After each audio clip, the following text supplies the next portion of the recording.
اعوذ باللہ من الشیطان الرجیم بسم اللہ الرحمن الرحیم رب اشرح لی صدری ویسر لی امری واحلل عقدۃ من لسانی یفقہوا قولی رب زدنی علما۔ یہ ہم نے سورہ النساء کا 8واں رکوع ہم نے تلاوت سنی ہے۔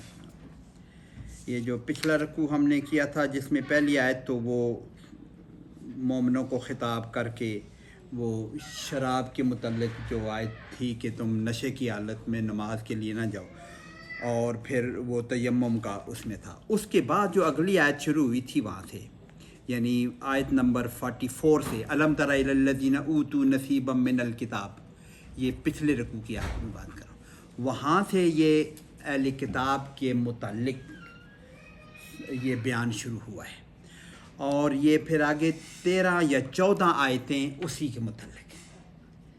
آج وہ ہم اس کو ختم کریں گے۔ شروع کی آیتیں اسی متعلق ہیں، اہل کتاب کے معاملات جو ہیں وہ ڈسکس کیے گئے، بلکہ پچھلے رکوع میں تو یا ایھا الذین اوتوا الکتاب آمنوا بما نزلنا ڈائریکٹ خطاب بھی ہے اہل کتاب کو، تو اسی کی کنٹینیوشن ہے۔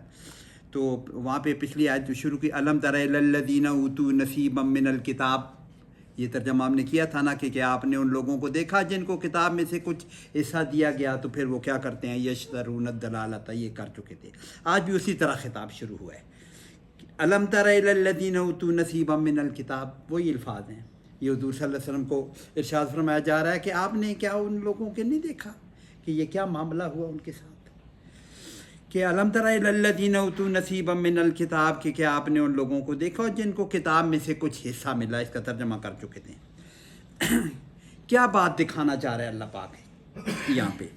یؤمنون بالجبت والطاغوت، یہ ایک نیا معاملہ ہے۔ اہل کتاب ہیں، اہل کتاب یہود، اسپیشلی مدینہ میں جب زیادہ تر بات ہے تو زیادہ تر مدینہ میں یہود تھے، عیسائی تھوڑے تھے، مکہ میں بھی عیسائی تھوڑے تھے۔ عیسائی تو آئے تھے وہ جو اسپیشلی قرآن پاک میں منشن ہوا ہے، وہ نجران کے عیسائیوں کا پھر گروپ آیا تھا۔ پھر زیادہ یہود جو تھے نا، یہود اوریجنلی تو موحد ہیں، وہ ایک اللہ کو ماننے والے ہیں، اللہ کے وہ اپنے آپ کو موحد ہی کہتے ہیں کہ، اور بتوں کے مخالف تھے۔ یہ جو اوس و خزرج جو مدینہ میں تھے وہ تو بت پرست تھے، جو اوریجن پہلے جو نصارہ بنے ہیں، جو پہلے جو ایمان لائے ہیں مدینہ کے لوگ، وہ اوس و خزرج کے کچھ لوگ تھے۔ بیعت عقبہ اولا اور بیعت عقبہ ثانیہ ہم پڑھتے ہیں تاریخ میں، وہ تو اوس و خزرج کے لوگ تھے۔ یہود تو بہت تھوڑے مسلمان ہوئے، جو مسلمان ہوئے وہ بھی بعد میں، شروع میں تو یہ مشرکین کے تو خلاف تھے یہ سارے مدینہ۔ لیکن یہاں پہ ایک معاملہ ایسا ہوا کہ یہ ہم پہلے بھی کہیں ذکر کر چکے ہیں کہ غزوہ احد کے بعد کے ساری باتیں ہیں، یہ صورتیں یہ نازل ہوئی ہے غزوہ احد کے بعد ہے، اور غزوہ احزاب سے پہلے ہیں۔ غزوہ احزاب کا ہمیں پتہ ہے کہ مدینہ کے یہود اور قریش مکہ کے کفار جو مکہ میں تھے، انہوں نے جمع ہو کے اور قبیلوں کو بھی جمع کیا، اس لیے احزاب بھی کہتے ہیں نا، کہ بہت سے قبیلے جمع ہو کر بنیادی طور پر یہود مدینہ کے اور مکہ کے جو کفار تھے، انہوں نے مل کر غزوہ احزاب کا یہ سارا نظام چلا تھا جو حضور صلی اللہ علیہ وسلم نے خندق کھودی، غزوہ خندق جس کو کہتے ہیں۔ اس میں یہود کے سردار مکہ گئے تھے، وہاں سے بات چیت کرنے کے لیے یا سازش کرنے کے لیے یا جو بھی گئے۔ حالانکہ یہود کا تو حضور صلی اللہ علیہ وسلم کے ساتھ معاہدہ ہوا تھا کہ مدینہ پہ جو اگر حملہ ہوگا یا ہم مل کر ان کے ساتھ مقابلہ کریں گے، یہ معاہدہ طے ہو چکا تھا۔ اسی وجہ سے غزوہ احزاب کے بعد غزوہ بنو قریظہ ہوا ہے، حضور اللہ پاک نے کہا ہے کہ انہوں نے اپنا معاہدہ توڑا ہے تو ان کا جواب دینا پڑے گا، وہ ضروری تھا، اس لیے غزوہ بنو قریظہ ہوا ہے۔ یہ وہ اس کی پریلیمنری وہ جو بات غزوہ احزاب سے، یہ کعب بن اشرف جو مشہور وہ یہودی ایک عالم تھا جس کو شاید قتل بھی کروایا تھا بعد میں کعب بن اشرف اور ایک اور بھی سرداران یہود میں سے مکہ گئے تھے اور ان سے انہوں نے ساتھ بات کی. اس وقت تو ابو سفیان ہی تھا کیونکہ بڑے باقی سردار تو غزوہ بدر میں مارے جا چکے تھے. اب مکہ کا لیڈر ابو سفیان ہی تھا. اس سے یا جو اور لوگ ان سے جو بات چیت ہوئی تو انہوں نے آپس میں طے کیا, پھر وہ حملہ ہوا. وہاں پہ یہ معاملہ پیش آیا تھا کہ اس نے یہ ساتھ دینے کے لیے ایک سازش تیار ہوتی. وہ چاہتے تھے نا کہ کفار مکہ تو یہ چاہتے تھے کہ ہم ان پہ حملہ کریں, ان کو ہم ختم کریں. احد ہو چکا تھا لیکن وہ اب یہود بھی ساتھ مل رہے ہیں. یہود کو بھی ان پہ زیادہ اعتبار تو نہیں تھا, مشرکین تھے. یہود تو موحد, اوریجنلی تو موحد ہے نا, ایک اللہ کو ماننے والے لوگ ہیں. تو انہوں نے ان کفار مکہ کو بھی ان پہ زیادہ اعتماد نہیں تھا کہ یہ ہم سے بات چیت کر رہے ہیں تو کہیں ہم وہاں جائیں تو پھر یہ, کیونکہ انہیں بھی شاید اندازہ تھا کہ ان کا معاہدہ ہے محمد سے صلی اللہ علیہ وسلم کے, ان کے ساتھ معاہدہ ہے. تو وہ انہوں نے پکا کرنے کے لیے آپس میں بات چیت کی. تو انہوں نے کہا کہ تم کیسے ہمارے ساتھ دو گے, تم کتنے مضبوط ہو. انہوں نے کہا کہ ہم تمہارا ساتھ دیں گے, تم اپنا بتاؤ نا تمہارا اوریجنل مذہب کیا تمہارا اختلاف کیا ہے مسلمانوں سے. تو اس وقت ابو سفیان نے یا مکہ کے کافروں نے ان کو کہا کہ ہم تو, ہمارا مذہب تو وہ ہے, ہم تو یہ حاجیوں کی خدمت کرتے تھے, سقایا کا ہمارا محکمہ تھا. حاجی آتے تھے, ہم اپنے اونٹ قربان کر کے ان کو وہ کرواتے تھے. اور تم تو یہ تو ہم سے بگڑ کر چلے گئے, اپنے آبائی مذہب کو چھوڑ کر. پتہ نہیں انہوں نے کیسا مذہب اختیار کر لیا ہے. تو یہود بھی تو سارے سمجھتے تھے, اصل بات کیا ہے کہ یہود تو حضور صلی اللہ علیہ وسلم کو جانتے تھے. تو انہوں نے کہا, یہ بھی لکھا ہوا ہماری تفاسیر میں, انہوں نے کہا کہ تم ہمیں یقین دلانے کے لیے ہمارے بتوں کو اچھا کہو یا ان کو سجدہ کرو یا ان کی تعظیم کرو. انہوں نے ان کی تعظیم کی. یہود ہوتے ہوئے بھی ان کے بتوں کو, ان کا کوئی بت, یہ بھی بیان کرتے ہیں کہ جبت ان کا کوئی بت بھی تھا, لیکن یہ یا تو جبت ایک جنرل ٹرم کے طور پر استعمال ہوا کو ہم ابھی کرتے ہیں.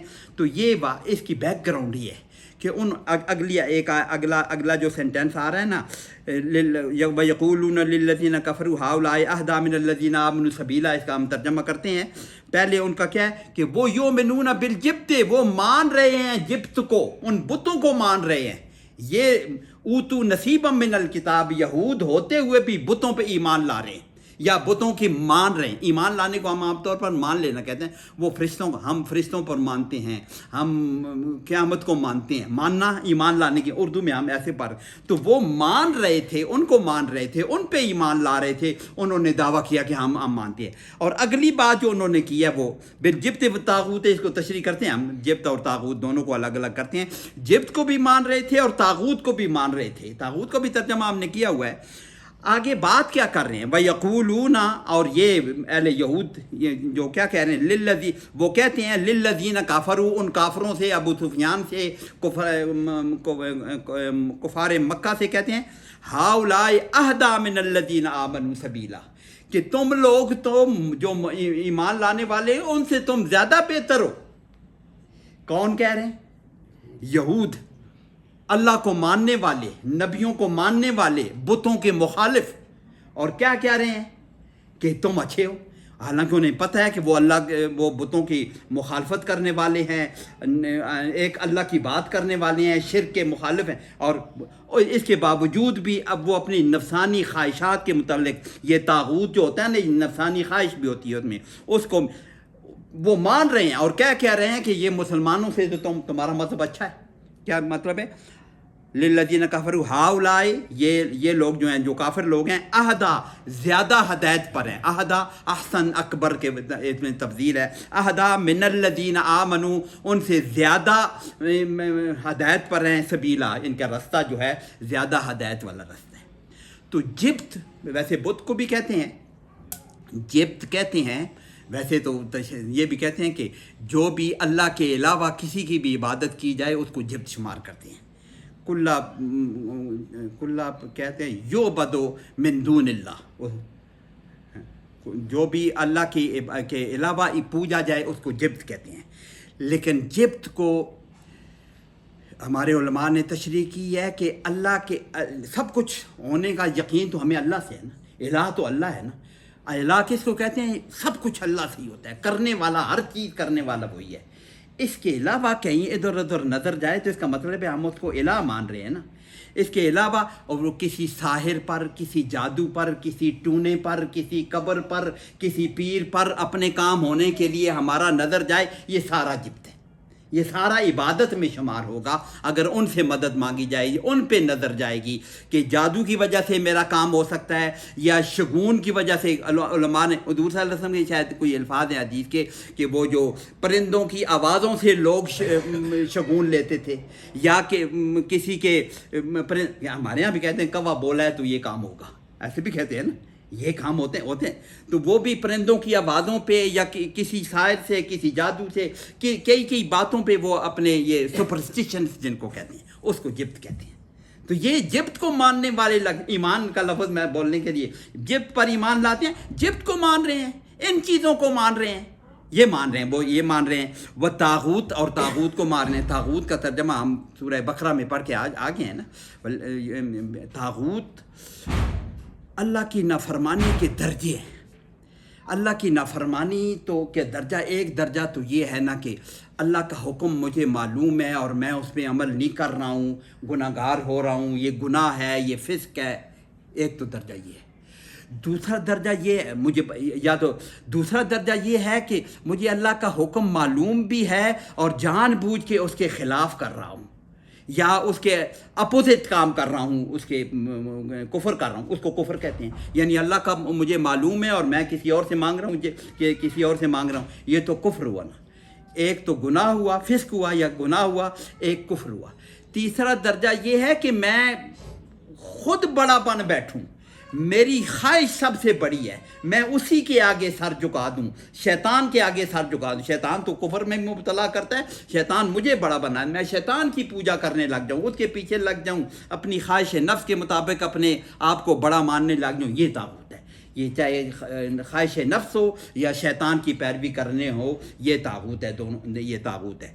اور طاغوت بھی طرح طرح کے ہیں. وہ اس میں مولانا مودودی نے بڑا اچھا، اس میں مجھے یاد پڑتا ہے اس وقت جب پڑھ رہے تھے سورہ بقرہ کی، بڑی اچھی کئی طواغیت ہیں. طواغیت انہوں نے ترجمہ کیا، کئی طواغیت ہیں، کئی قسم کے طاغوت ہیں. ان میں ایک تو شیطان خود طاغوت ہے، ہوائے نفس طاغوت ہے، مرضی کے مطابق چلنا، دنیا کی خواہشات کے مطابق چلنا، کسی اور کو بڑا مان کے ساری چیزیں اسی کی مان، یہ سب طاغوت. ایک اللہ کی قوتیں ہیں، ایک طاغوتی قوتیں ہیں. اللہ کے مقابلے میں جو بھی کھڑا ہوگا وہ طاغوت ہوگا. اللہ کے نظام کے مقابلے میں بھی جو کھڑا ہوگا وہ طاغوت ہوگا. تو یہ ایسے یہود کہ جو جبت کو، ایسے ان چیزوں کو مارے ہیں، سحر کو یا سپرسٹیشنز پہ ایمان لا رہے ہیں یا ان کو مان رہے ہیں اور طاغوت کی پیروی کر رہے ہیں. اور کیا رہے ہیں کہ یہ جو کافر لوگ ہیں، مشرک لوگ ہیں، بتوں کو پوجنے والے لوگ ہیں، یہ مومنوں سے اچھے ہیں. حالانکہ انہیں پتہ ہے کہ شرک کے سب سے زیادہ مخالف تو حضور صلی اللہ علیہ وسلم تھے. تو یہ انہوں نے اپنا علم ہونے کے باوجود بھی وہ یہ کام کر رہے ہیں. علم تو انہیں معلوم ہے کہ یہ اچھے ہیں. وہ جیسے ہم کہتے ہیں وہ حضور صلی اللہ علیہ وسلم کو پہچانتے تھے کہ یعرفون کما یعرفون ابناءہم، وہ ان کو ایسے جانتے تھے جیسے اپنے بیٹوں کو جانتے ہیں. تو یہ وہ کہ ان کے متعلق ہے. اولئک الذین، ان کو اللہ پاک کہہ رہے ہیں، اولئک الذین لعنہم اللہ، یہ وہ لوگ ہیں جن کو اللہ کی لعنت کی گئی. لعنہم اللہ، اللہ نے ان پر لعنہ، اس نے لعنت پہلے بھی ہم نے کہا لعنت اللہ کی رحمت سے دوری کو لعنت کہا جاتا ہے. تو اللہ نے ان کو اپنی رحمت سے دور پھینک دیا. اولئک الذین، یہ وہ لوگ ہیں لعنہم اللہ، اللہ نے ان کو اپنی لعنت، اپنی رحمت سے دور پھینک دیا، ان پر لعنت کر دیا ہے. اور آگے ومن یلعن اللہ، جس پر اللہ لعنت کر دے، ومن، اور جو کوئی یلعن اللہ لعنت کرتا ہے اللہ یا لعنت کرے گا اللہ، یہ اسی کا لعنہ کا وہ ہے مضارع ہے، لعنہ ماضی ہے، لعنہم اللہ وہ ماضی کا صیغہ استعمال ہوا ہے. یلعن اسی کا ہے لعنت کرتا ہے یا لعنت کرے گا، جس پر اللہ لعنت کرے گا یا کر دے. فلن تجد لہ نصیرا، فلن تجد نہیں پائے گا، وجد یجد، وجد پانا، یجدو وہ پاتا ہے، تجدو تو پائے گا یا وہ پائے گا، نہ وہ مؤنث پائیگی کے لیے تجد ہوتا ہے اور تو کے لیے بھی تجد ہے. تو فلن تجد لہ نصیرا، وہ نہیں، یہ لن کی وجہ سے تجد و تجدہ بنا. یہ بھی پہلے کئی دفعہ کہہ چکے ہیں کہ یہ مضارع کے لن اس کو زبر دے دیتے. فلن تجد لہ نصیرا، اس کے لیے تو نہیں پائے گا کوئی بھی اس کے لیے مددگار. تو حضور صلی اللہ علیہ وسلم کو خطاب ہے، ان کے لیے کسی قسم کی کوئی جس پر اللہ لعنت کر دے. پھر اس پہ علماء نے یہاں تشریح میں لکھا ہوا ہے کہ لعنت کے کئی درجے ہیں. یہ تو ڈائریکٹلی انہی کو خطاب ہے جنہوں نے یہ کام کیا، ان پر لعنت ہے. تو حضور صلی اللہ علیہ وسلم کی مبارکہ حدیث ہیں، ہم سنتے رہتے ہیں کتنی چیزوں پر حضور صلی اللہ علیہ وسلم نے فرمایا کہ اس پر بھی اللہ کی لعنت. مثال کے طور پر سود لکھنے والے پر، اس پر حساب کرنے والے پر، دینے والے پر، لینے والے پر، اس طرح ہے نا. یا شراب کو کشید کرنے والے پر، پلانے میں اس کا سودا کرنے والے پر، یہ قوم لوط کے عمل کرنے والے پر کئی طرح کی لعنتیں حضور نے شمار کی ہیں. تو یہ ان سب پر اپلیکیبل ہے. وَمَن يَلْعَنِ اللَّهُ، جس پر اللہ کی لعنت ہو جائے نا، پھر اس کے کون سا مددگار اس کی رہ جائے گی. وہ ام لہم، یا یہ تو ہو گیا نا ان کو اس بنیاد پر اللہ نے ان کی لعنت کر دیا اللہ پہ. ام لہم نصیب من الملک، کے آگے اللہ پاک ایک اور تبصرہ فرما رہے ہیں یا کوشچن فارم میں ان کو. ام کا مطلب بل بھی ہوتا ہے یا بھی کہہ لیں. کیا لہم ان کے لیے نصیب ان کے لیے کوئی حصہ ہے من الملک، بادشاہی میں سے ان کو کوئی حصہ ملا ہوا ہے. یہ سوال ہے نا، کیا ان کو بادشاہی میں سے کچھ حصہ ملا ہوا ہے. اس کو کہتے ہیں استفہام انکاری. جیسے ہم کسی کو پوچھتے ہیں تم اتنے تک کوئی پرائم منسٹر لگا ہوئے ہیں، ہم کہتے ہیں نا، اس کا مطلب ہے کہ نہیں ہے، یہ تم نہیں ہو یہ کام. یہ بھی ایسا ہی سینٹنس ہے. کیا ان کو کوئی دنیا کی بادشاہی میں سے کوئی حصہ ملا ہوا ہے. یہ استفہام انکاری ہے کہ یہ نہیں، ان کو کوئی حصہ نہیں ہے ان کا. فیضن، پھر تو اگر یہ کام ہوتا، فیضن کا مطلب ہے پھر تو، لا یؤتون الناس نکیرا، اگر ایسی بات ہوتی ہے ان کی اگر کوئی حکومت میں یا ان کو اختیارات میں ان کو کچھ حصہ ملا ہوتا، لا یؤتون الناس نکیرا، لا یؤتونا، نہ لاتے انسانوں کے لیے، نکیرا کچھ بھی نہ دیتے انسانوں کو، نہ دیتے.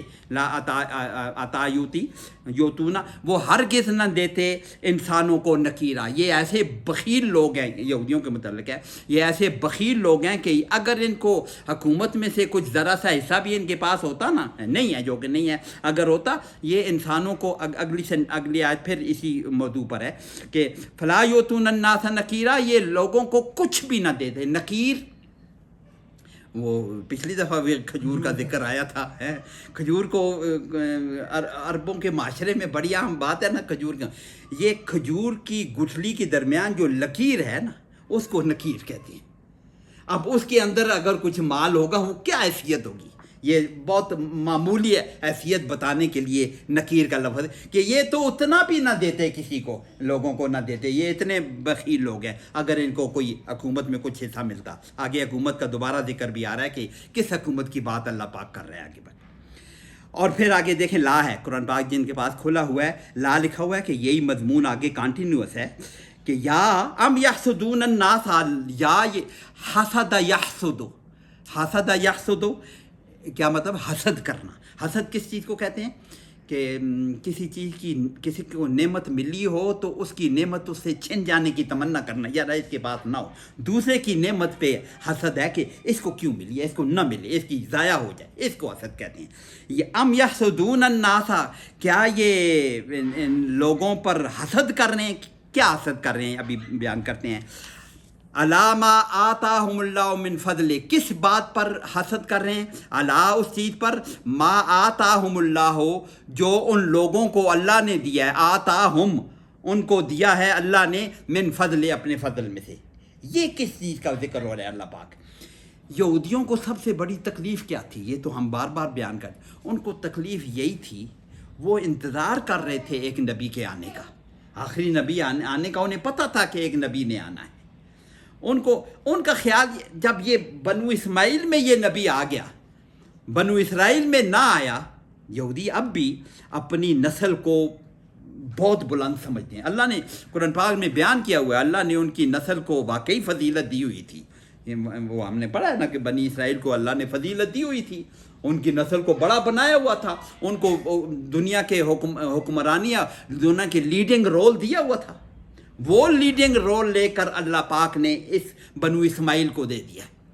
بنو اسماعیل کے اب دیکھیں نا، قیامت تک آنے والے سارے انسانوں کی لیڈنگ جو کرنے والے ہیں حضور صلی اللہ علیہ وسلم ہیں، ان کی امت ہے۔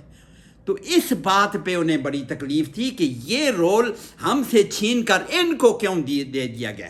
یہ وہ ہے ام یحسدون الناس علی ما آتاہم اللہ من فضل، کہ یہ بنو اسماعیل کو جو یہ فضل مل گیا ان پر یہ وہ حسد کر رہے ہیں، اس سے ان کو تکلیف ہو رہی ہے۔ آگے اللہ پاک اس کی توجیہ کر رہے ہیں، بیان کر رہے ہیں، فقد آتینا آل ابراہیم الکتاب والحکمہ، ہم نے تو یہ ماضی کا صیغہ استعمال کیا ہے، فقد آتینا، یہ بھی ہم نے دے دیا، یہ ترجمہ جب کریں گے فقد قد کے ساتھ جب ماضی لگتا ہے تو اس کا مطلب ہے ہم نے یہ کر دیا، یہ تحقیق، یہ کام ہو چکا۔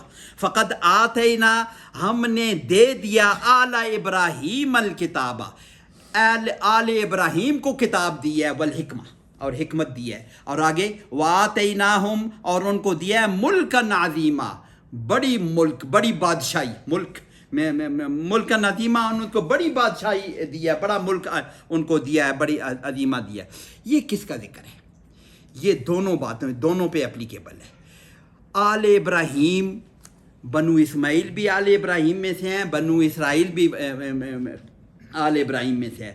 اللہ پاک کہہ رہے تمہیں کیا تکلیف، آل ابراہیم کی اولاد کو، وہ پیچھے ہے نا، ہم نے امام بنایا تھا ابراہیم علیہ السلام کو اور اس کی اولاد کو، پہلے پارے میں ہم پڑھ کے آئے ہیں نا، امامت جو ہے ابراہیم اور اس کی اولاد میں اللہ پاک نے رکھی تھی، پہلے پارے میں ہم پڑھ کے آئے ہیں وہ آیت۔ مجھے بہرحال یہ بات ہمیں آئیڈیا ہمارا ہے کہ ابراہیم علیہ السلام کو امامت اور اس کی اولاد کو امامت دی تھی، تو بنو اسرائیل کو امامت دی تھی، کتنے نبی دنیا کو لیڈ کرنے کے لیے فضیلت بھی دی بنو اسرائیل کو، کتنے نبی اس میں گزرے لیڈ کرتے کرتے، لیکن جب انہوں نے وہ کام جو شروع کی اللہ پاک نے بیان کیے تھے، تعریف کر کے اپنی مرضی کا دین بنانے کی جب کوشش کر دی، تو پھر اللہ پاک نے ان کو دھتکار کر بنو اسماعیل کو دے، کہتے ہیں ابراہیم کی آل کو پہلے بھی ہم نے دی تھی یہ کتاب اور حکمت، ہم نے پہلے دی تھی تورات اور انجیل۔ یہ بھی علماء نے کہا ہے کہ کتاب کا نام یہاں پہ جو ذکر ہے اعلیٰ ابراہیم الکتاب، آپ پچھلے اگر بنو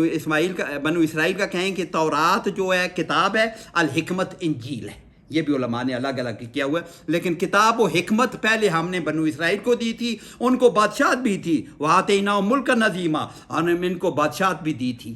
اب یہ کام ہو گیا اس کے ساتھ، ابھی تو بادشاہت حضور صلی اللہ علیہ وسلم کی جو بادشاہت ہے یا جو ریاست ہے وہ تو چھوٹی سی ابھی ریاست بن رہی ہے نا، ابھی کدھر بادشاہت ہے، لیکن آگے سورہ نور میں ہے نا کہ جب ہم اللہ پاک وعد اللہ الذین آمنوا منکم وعملوا الصالحات، اللہ کا وعدہ ہے جو ایمان لائیں گے اور عمل صالح، لَيَسْتَخْلِفَنَّهُمْ فِي الْأَرْضِ، اللہ نے وعدہ کیا ہوا ہے کہ ہم ایمان اور عمل صالح جب کریں گے تو ہم ان کو زمین میں خلافت دیں گے، لَيَسْتَخْلِفَنَّهُمْ، یہ اسی طرح لَنَبْلُوَنَّكُمْ، جاتے میں لام بھی لگا ہوا ہے، نون مشدد بھی لگا ہوا ہے، اسی طرح ضرور بالضرور ہم ان کو خلافت دیں گے۔ تو یہ بھی انہیں تو نظر آ رہا تھا نا کہ اب خلافت ہم سے چھن چکی ہے، اب ان کے پاس جا رہی ہے، تو یہ اس لیے دونوں طریقے سے کہیں کہ پہلے بھی ہم نے آل ابراہیم کو دی تھی، اب بھی اس آل ابراہیم میں یہ بات ہم جاری رکھیں گے۔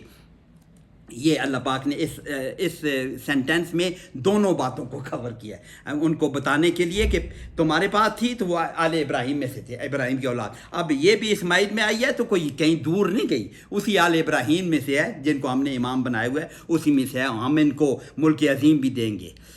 فمنہم، یہ وہی یہود ہیں، فمنہم، ان میں سے من آمن بہی، جو ایمان لاتے ہیں، جو ایمان لاتے ہیں اس پر، کس پر؟ حضور صلی اللہ علیہ وسلم پر، اس بات پر، تورات پر یا کتاب پر، حکمت پر، آمن بہی، یا یہاں تو حضور صلی اللہ علیہ وسلم کہیں، ومنہم، اور ان میں سے کچھ ایسے ہیں، من صد عن، جو اس سے رکاوٹ، اس سے رک گئے ہیں۔ اچھا، یہ صدہ کا لفظ پہلے ہم نے یہ سدو نہ پڑھا ہوا ہے نا، صدہ کا لفظ رکنا اور روکنا، رکنا تو فعل لازم ہے کہ میں رک گیا ہوں، بس اس کا مفعول کوئی نہیں ہے، میں ہی فاعل ہوں، میں ہی مفعول ایک ہی ہے، لیکن یہ دونوں طریقے سے استعمال ہوتا ہے.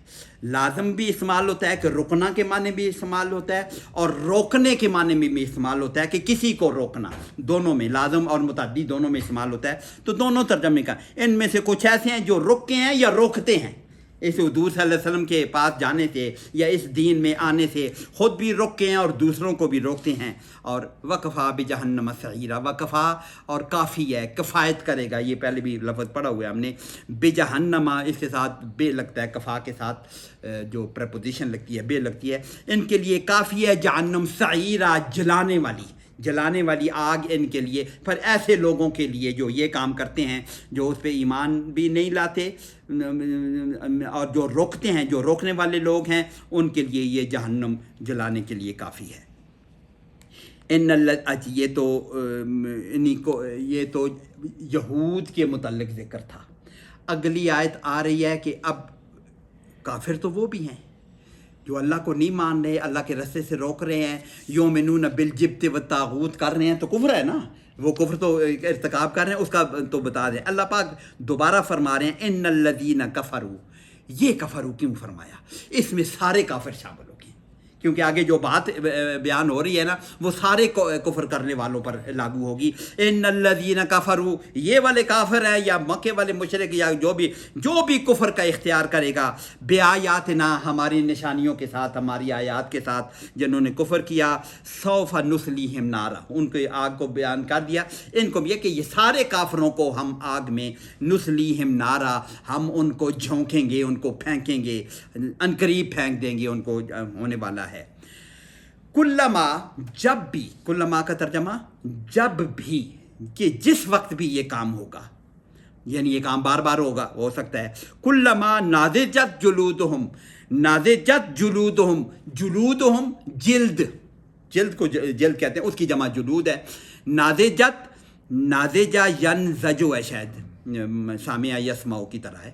ناضجہ کا مطلب ہوتا ہے کہ دونوں باتیں, یا تو گوشت پورا پک جائے, اس کو بھی ناضجہ کہتے ہیں, یا فروٹ اتنا پک جائے کہ اس کی سکن خراب ہونے لگے.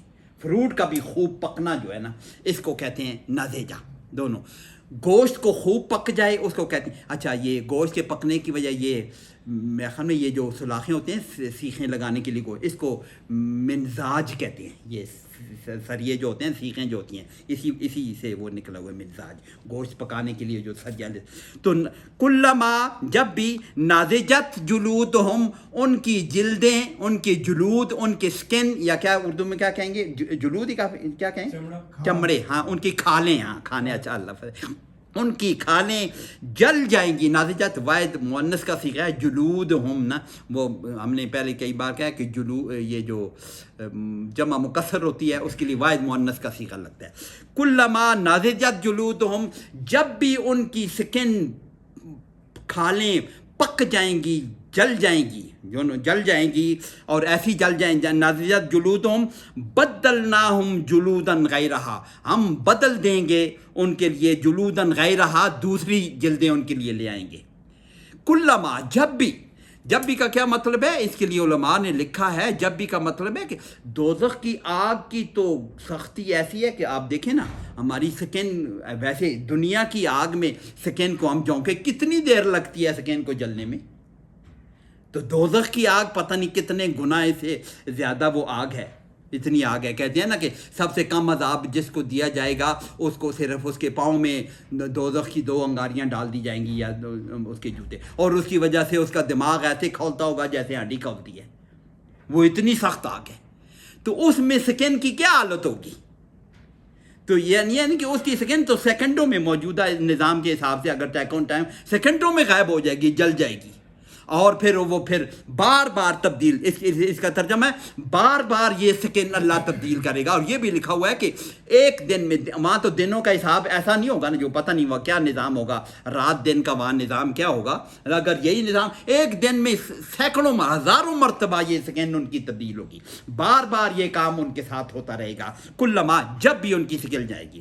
اس پہ امپورٹنٹ بات یہ بھی ہے, جو میڈیکل شعبے والے لوگ ہیں سارے جانتے ہیں کہ ہماری خیر اللہ پاک کی مرضی ہے، وہ تو کہیں بھی پیدا کر سکتا ہے، وہ تو بادشاہ ہے کچھ بھی، لیکن جو ہمیں فزیولوجی اس کی پتہ ہے، ہمارے جو پین ریسیپٹرز ہیں نا وہ سکن میں، سکن اندر گوشت پہ اگر آپ چھریاں بھی مارو درد نہیں ہوتا، یا جلاؤ نا گوشت کو درد نہیں ہوتا، وہاں پین ریسیپٹر نہیں ہے، وہ جلنے والے تھرمل ریسیپٹر بھی وہاں پہ نہیں ہے، تو یہ جلانے کے لیے سکن چاہیے، تو بار بار اللہ سکن تبدیل کر کے آگے اللہ پاک نے لکھا ہوا ہے یہ کام کیوں کریں گے، کہاں پہ ہے، نازجہ جلودم لیذوقوا العذاب، تاکہ وہ عذاب چکھتے رہیں، یہ کام سکن بدلتے رہیں گے، ان کے یہ پین ریسیپٹرز ہم بار بار پیدا کرتے رہیں گے، یہی مطلب ہے ان کا، سکن کو بار بار تبدیل کر کے ان کی یہ تکلیف ہمیشہ جاری رہے گی،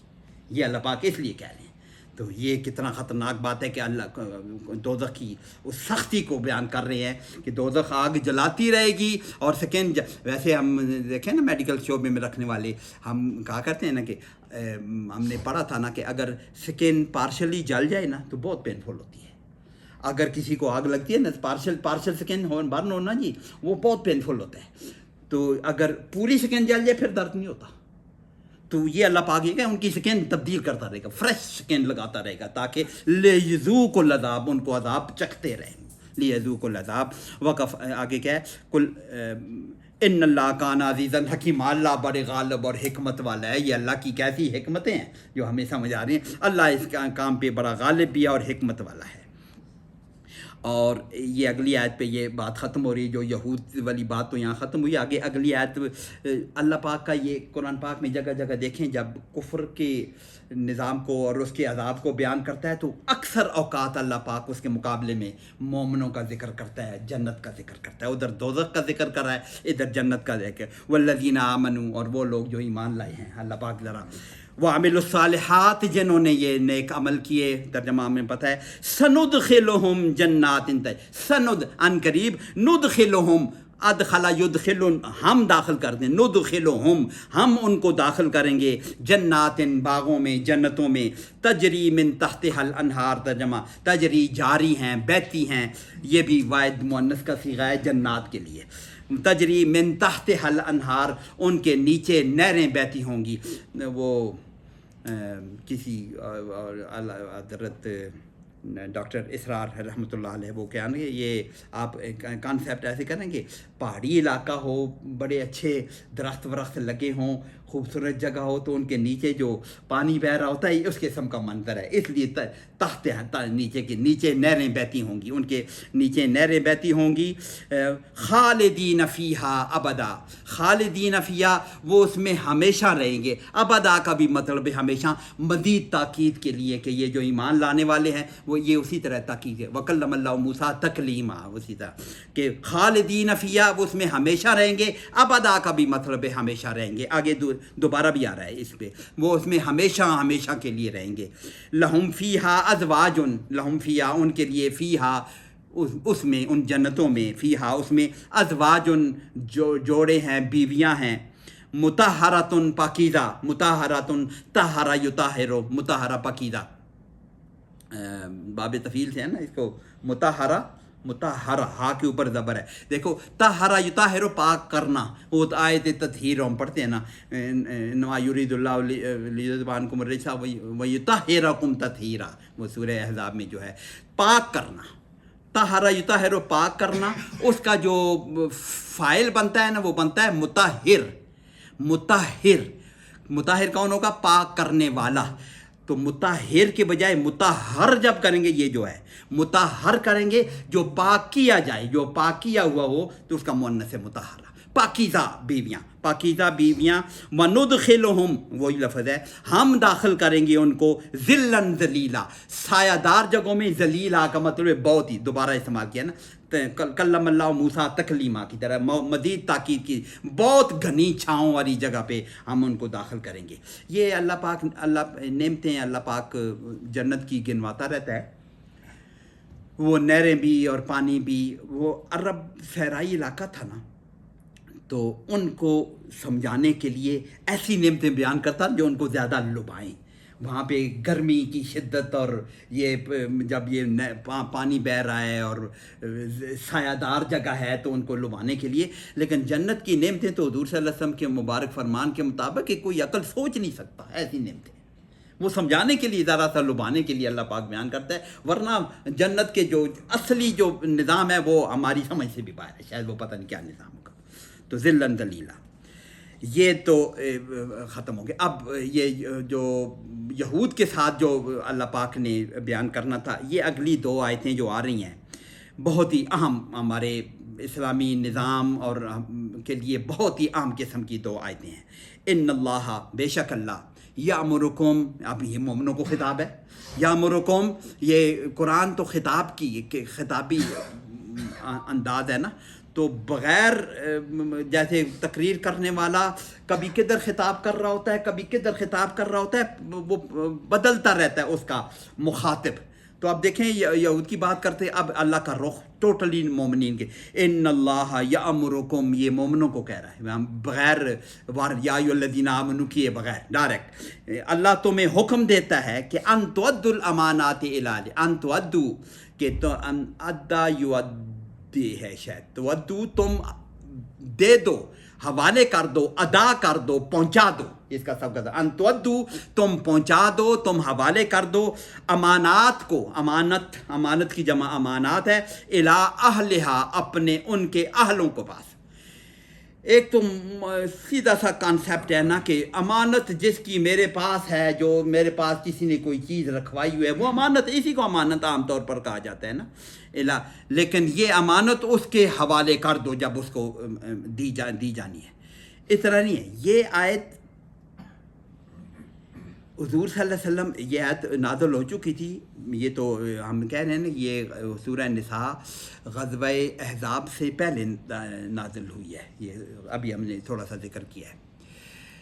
یہ حضور صلی اللہ علیہ وسلم فتح مکہ کے وقت جو عثمان بن طلحہ نام رضی اللہ تعالیٰ عنہ صحابی ہیں, جو جاہلیت میں بھی خانہ کعبہ کی چابی بردار وہ تھے. تو جب فتح مکہ ہوا تو چابی حضور صلی اللہ علیہ وسلم کے پاس آ گئی نا, حضور ظاہر کے فاتح کے پاس آ گیا, نظام سارا آ گیا. تو یہ چابی حضور صلی اللہ علیہ وسلم نے وہ عثمان بن طلحہ, یہ شاید یہی نام ہے, رضی اللہ تعالیٰ عنہ کو بلا کے یہ چابی دی, اور ساتھ یہ آیت پڑھی. یہ آیت اس وقت پڑھ رہے تھے کہ ان اللہ یامرکم ان تؤدوا الامانات الی اہلہا, کہ تم ان کی امانت اس کے اہل کے کو حوالے کرو.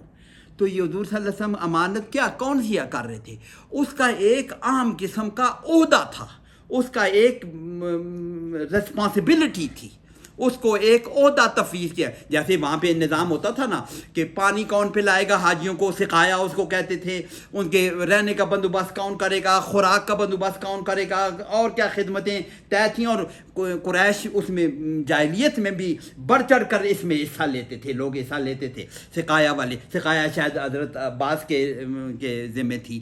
تو یہ چابی بردار ہونا بھی ایک بڑا عہدہ تھا. تو حضور صلی اللہ علیہ وسلم نے چابی دوبارہ عثمان بن طلحہ لینے کے بعد ان کے دوبارہ اس کے حوالے کی. تو یہ بتا رہے حضور صلی اللہ علیہ وسلم, یہ آیت پڑھ رہے ہیں کہ یہ بتا رہی ہے کہ یہ امانت ہے, کسی کے سامنے کسی کو کوئی ریسپانسبل عہدہ دینا, کسی ریسپانسبل جگہ پہ کسی کو بٹھانا, یہ جو ہے یہ امانت ہوتی ہے. اور یہ اللہ پاک حکم دے رہا ہے کہ کسی عہدے کو, کسی ریسپانسبلٹی کو کس کے حوالے کرو گے, وہ رسپانسبل بندے کے حوالے کرو گے, جو اس کا اہل ہوگا اس کے حوالے کرو گے. یہ نظام حکومت ہے. یہ اگر یہ حکمرانوں کو خطاب ہو, ویسے بھی مسلمانوں کو خطاب ہو, حکمرانوں کو خطاب ہو, تو یہ جو تم عہدوں کی تقسیم کرو گے نا مختلف جگہوں پہ, یہ ساری امانتیں ہیں, یہ اللہ کی طرف سے امانتیں ہیں, ہر پراپر بندے کو اپنی جگہ پہ لگاؤ گے. ایسی مجھے یاد آ گیا, یہ بہت پرانی, یہ شہباز شریف کا کون سی فاؤنڈری ہوتی تھی ان کی, اتفاق فونڈ. وہ جب یہ سیاست میں شروع میں آنے لگے تو والد صاحب ان کے بڑے اچھے آدمی تھے, شریف صاحب نا. تو جب یہ سیاست میں جانے لگے تو یہ شہباز شریف نے کسی وقت خود بتایا تھا. تو انہوں نے اس کے شریف صاحب نے شہباز شریف کو کہا تھا کہ اگر تمہیں حکومت میں وزارت اعلیٰ کے لیے دوڑ ہوتی وزارت اعلیٰ، تو تم حکومت اس طرح چلانا جس طرح اتفاق فاؤنڈری کو چلاتے ہو۔ اس نے کہا کیا مطلب؟ شریف صاحب بڑے سمجھدار آدمی تھے۔ اتفاق فاؤنڈری کی طرح، جس طرح اتفاق فاؤنڈری میں چلاتا ہوں یا تم چلاتے ہو نا، کہ ہر بندے کو جو ٹھیک بندہ ہے اس کو ٹھیک جگہ پہ لگانا ہے، ٹھیک بندے کو ٹھیک جگہ پہ لگانا ہے، فالتو بندے نہیں رکھنے، جس نے جو کام کرنا ہے مناسب بندے کو، ٹھیک بندے کو، اس کو تنخواہ بھی برابر دینی ہے، اس طرح حکومت چلانا ہے۔ پھر پتہ نہیں کیسے چلائی انہوں نے، تو اہل کو اس کے حوالے، ریسپانسبلٹی اس کے اہل کے حوالے کی جائے۔ یہ بہت اہم کام ہے۔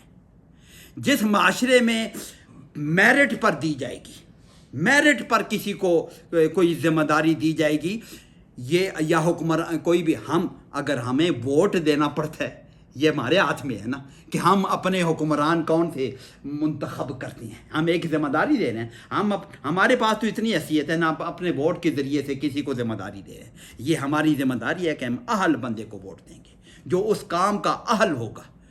اس بنیاد پر تو ہمارے بعض علماء نے یہ جو کوٹا سسٹم ہے نا ہمارے ملک میں، سارے ملکوں میں ہوتا ہے کوٹا سسٹم۔ کوٹا سسٹم کیا ہوتا ہے کہ ایبٹباد وہ کوٹا سسٹم سے میں جس کوٹا سسٹم میں میں گیا ہوں، میں نے ایم فل کراچی سے کیا تھا، جے پی ایم سی سے ہے، وہ طے تھا کہ اس ڈپارٹمنٹ کا جو پروفیسر ہوگا وہ سندھ سے ہوگا، اور اس ڈپارٹمنٹ کا پروفیسر ہوگا وہ فلاں سے ہوگا، یہ کوٹا۔ اب ایک جگہ کا پوسٹ خالی تھی تو وہ پنجاب سے کوئی آیا نہیں تھا، تو وہ عرصہ خالی رہی، وہ پنجاب کی سیٹ تھی۔ تو یہ کوٹا سسٹم جو ہے یہ ہے کہ یہ والی پوسٹ جو ہے یہ تو ہمارے اس کوہستان کی ہے، یہ تو ایبٹباد کی نہیں ہے۔ اس کی مخالفت کی ہمارے علماء نے کہ یہ اس آیت کے خلاف ہے، جو مناسب اہل ہوگا اس کے حوالے کی جائے گی، پتہ نہیں پھر اس کے آگے کیا ہے۔ بہرحال تو یہ بہت اہم بات ہے کہ یہ حکمرانوں کو خطاب ہے یا پوری قوم کو خطاب ہے کہ یہ امانات، یہ رسپانسبلٹی، یہ جو ہے نا ان کے اہل کے حوالے کی جائے گی۔ اور پھر اگلی آیت، وَإِذَا حَكَمْتُمْ بَيْنَ النَّاسِ، اگر تم حکم بنو، انصاف کرنے، حکم تم جب تم حکم کرنے لگو، انصاف کرنے لگو، حکم دینے لگو، بین الناس لوگوں کے درمیان میں، یہ بھی خصوصی یاد رکھیں، بین الناس کہا ہوا ہے اللہ پاک نے، بین المومنین نہیں ہے، سارے انسانوں کے درمیان انصاف کرنا مست ہے، چاہے وہ مومن ہے، کافر ہے، جو بھی ہے، اس میں ایکول ہے انسان۔ بین الناس ان تحکموا بالعدل، پھر تم یہ جو حکم لگاؤ گے عدل کے ساتھ لگاؤ گے۔ یہ دو باتیں ذرا سا ہم دیکھیں، موجودہ ہماری نظام حکومت میں تین اہم شعبے ہوتے ہیں، ایک تو ایگزیکٹو ہوتا ہے، اور ایک یہ عدلیہ ہوتی ہے، جوڈیشری ہوتی ہے، اور تیسرا پھر ہوتا ہے یہ پارلیمنٹ، جو کہ جس کو کہتے ہیں مقننہ۔ یہی تین بڑے عہدے ہیں، یہ دو آگے ہیں نا کہ جب تم یہ رسپانسبلٹیز تقسیم کون کرے گا، یہ ایگزیکٹو کام ہے۔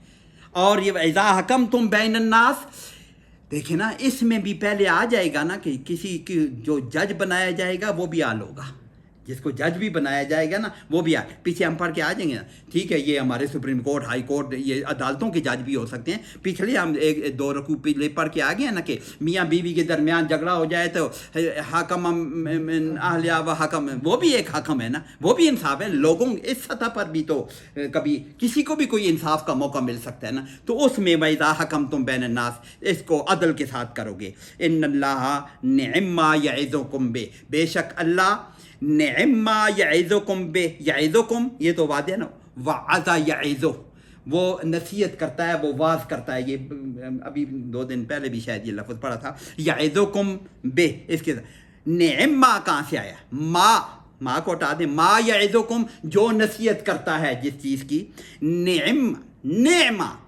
نعمہ ہم نے بار بار پڑھا ہے، بئس المصیر، اور کیا بیسا لبیسا معاشر، جو انہوں نے خرید لیا یہود کے متعلق پہلے پارے میں جو ہے، بیسا مطلب کیا ہی برا، بیسا کا مطلب ہم نے ترجمہ کیا ہی برا، یہ اس کا اپوزٹ ہے، نعمہ کیا ہی اچھا، یہ نعم المولا و نعم النصیر، کیا ہی ہمارا اچھا مولا ہے اور کیا ہی ہمارا مددگار ہے، یہی ترجمہ ہوتا ہے نا نعم المولا۔ تو نعم ان اللہ نعم ما یعظکم بہ، کیا ہی خوبصورت اچھی چیز کی تمہیں اللہ نصیحت کر رہا ہے۔ یہ جو نصیحت کر رہا ہے، یہ 2 کام جو کر رہا ہے کتنی بڑی کام ہے، سچی بات یہ ہے جب عدل قائم ہو جائے اور اہل لوگوں کے پاس سارے عہدے ہوں تو نظام کیسا ہوگا؟ اور اس کو پھر مقننہ کے لیے بھی آگے آ رہا ہے کہ جو نظام کے جو قانون بنانے والے ہیں ان کا بھی آگے آ رہا ہے. تو یہ اللہ پاک کتنی خوبصورت اللہ پاک آپ کو نصیحت کر رہا ہے. ان اللہ سمیع بصیرا، اللہ خوب سننے والا بھی ہے اور دیکھنے والا بھی ہے جو کچھ تم کر رہے ہو. آخری آیت یہ بھی بہت اہم اسی کے ساتھ ہی ہے، یا ایھا الذین آمنوا. اب ڈائریکٹ اللہ پاک نے ایمان والوں کو خطاب بھی کر دیا ہے. یا ایھا الذین آمنوا، اے ایمان والو، ترجمہ واضح ہے، اطیعوا اللہ، اطاع یطیع، اطاعت کرنا، پیروی کرنا، ماننا. اطیع اللہ، اللہ کی مانو، اللہ کی اطاعت کرو. واطیعوا الرسول، اور رسول کی اطاعت کرو. واولی الامر منکم، تیسری اطاعت بھی ہے. واولی الامر، واولی الامر، اولی الامر، امر والے، حکم والے، حکمران ترجمہ اگر کریں حکمران بھی ہو سکتے ہیں اور بات بھی ہو سکتے ہیں. واولی الامر، جن کے پاس امر ہے، جو حکم لگانے والے ہیں، ان کی پیروی کرو. یہ 3 درجے اللہ پاک نے پیروی کا کہا ہے. اللہ کی پیروی کرو، پیروی تو ہے ہی اللہ کی. رسول کی بھی پیروی اللہ کی وجہ سے ہے. پیروی جو اطاعت ہے نا، خالص اللہ کے لیے، اس کی پیروی. رسول کی پیروی اس لیے کہا ہے کہ رسول تو اللہ کا خاص نمائندہ ہوتا ہے نا، اس لیے خصوصی طور پر اطیعوا الرسول کو الگ اللہ پاک نے کہا ہے کہ اللہ کی پوری مانو، پوری کی پوری اطاعت کرو. واطیعوا الرسول، رسول کی پیروی کرو. اور واولی الامر منکم، اس کے لیے الگ لفظ اطیعوا نہیں کہا، کنٹینویشن میں اللہ پاک نے بیان کر دیا ہے. وہ اللہ کی اطاعت ایک الگ ایک اہم نظام ہے، اور رسول کی اطاعت یعنی آپ کا جو نظام چلے گا. اطاعت کا کیا مطلب ہے؟ دنیا آپ نے کیسے گزارنی ہے؟ اللہ کی مان کے چلنی ہے، رسول کی مان کے چلنی ہے. یہ 2 تو بنیاد ہیں ہماری زندگی گزارنے کے. وَأُولِي الْأَمْرِ مِنْكُمْ، اور پھر ان کے علاوہ بھی اگر کسی کی ماننی پڑے تو اولی الامر ہیں. اولی الامر کون ہیں؟ اطیعوا اللہ، اللہ کا جو حکم قرآن میں آ گیا تو بس ختم. رسول تو اس کے خلاف نہیں جا سکتا. جو اللہ کا حکم کو اللہ پاک نے واضح طور پر بیان کر دیا، بس وہ ہم نے ماننا ہے. وَأَطِیعُوا الرَّسُولَ، کئی ایسی باتیں ہوں جن کی اللہ حضور صلی اللہ علیہ وسلم، اللہ کا حکم تو ہوگا، حضور تو بولتے ہی وہی ہیں جو وَمَا يَنطِقُ عَنِ الْهَوَىٰ، ان کو وحی کی جاتی ہے. وَأَطِیعُوا الرَّسُولَ کا کیا مطلب ہے؟ جو اللہ کے احکامات ہیں ان کی پریکٹیکل اپلیکیشن کیسے ہوگی، وہ اطیعوا الرسول، اس کے بغیر ہو نہیں سکتی. اللہ نے نماز کا کہا ہے، رسول نے نماز کا طریقہ بتا دیا ہے. وَأَطِیعُوا الرَّسُولَ، ہم اسی کے مطابق چلیں گے. تو یہ 2 ماخذ ہیں ہمارے دین کے بنیادی طور پر، اللہ کی اطاعت اور رسول کی اطاعت. اس وقت اللہ کیا ہے؟ قرآن، اور اطیعوا الرسول ہماری احادیث. یہ 2 بنیاد ہیں ہمارے سارے مذہب کی. اور پھر جو باتیں قرآن میں بھی نہیں ہے، احادیث میں بھی بیان نہیں ہوئی ہیں، وہ تو ہمیں اصول تو ہمیں پتہ ہے. جو چیز حضور صلی اللہ علیہ وسلم کے سامنے کام ہوا ہے اور انہوں نے منع نہیں کیا تو وہ جائز ہے، اس کو ہم جائز کہتے ہیں. حضور صلی اللہ علیہ وسلم کے سامنے ایک کام ہو رہا ہے، حکم بھی دیا، منع نہیں کیا، وہ جائز ہے. مباحات ہم اسی کو کہتے ہیں نا، وہ چیزیں مباح ہیں. بہت سی ایسی چیزیں ہیں جو نہ قرآن میں نظام دنیا چل رہا ہے نا اس وقت بھی. ہم کتنے قوانین بنا رہے ہیں، معدنیات کا قانون بنا رہے ہیں، تو زرعی اصلاحات ہم کر رہے ہیں، پتہ نہیں کیا کچھ ہم قوانین بنا رہے ہیں. یہ قرآن میں جو چیزیں بیان ہوئی ہیں وہ تو ٹھیک ہے، جو نہیں بیان ہوئی اس کے لیے ہم اولی الامر منکم دونوں کام ہیں. اس کے لیے ہم علماء سے پوچھیں گے. علماء حضور صلی اللہ علیہ وسلم کے ارشادات اور اللہ کے احکامات، بنیادی دین کو جو مبادیات کو سامنے رکھ کر فیصلہ کریں گے کہ یہ کام ہم کیسے کریں گے.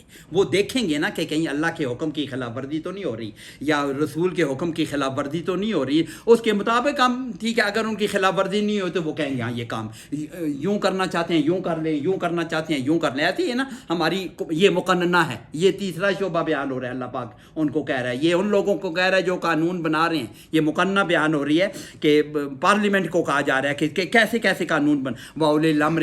تو یہ لوگ علماء ہوں گے، یا پھر حکومت کے کردہ درتہ بڑے لوگ جو ہیں وہ نظام چلانے کے لیے کام کیسے کریں گے، وہ اپنا مل کر مشورے سے کریں گے. اگر اس میں کوئی خرابی آتی ہے تو آگے خرابی اللہ پاک اس کو ایڈریس کر رہے ہیں آگے اگلی آیت میں.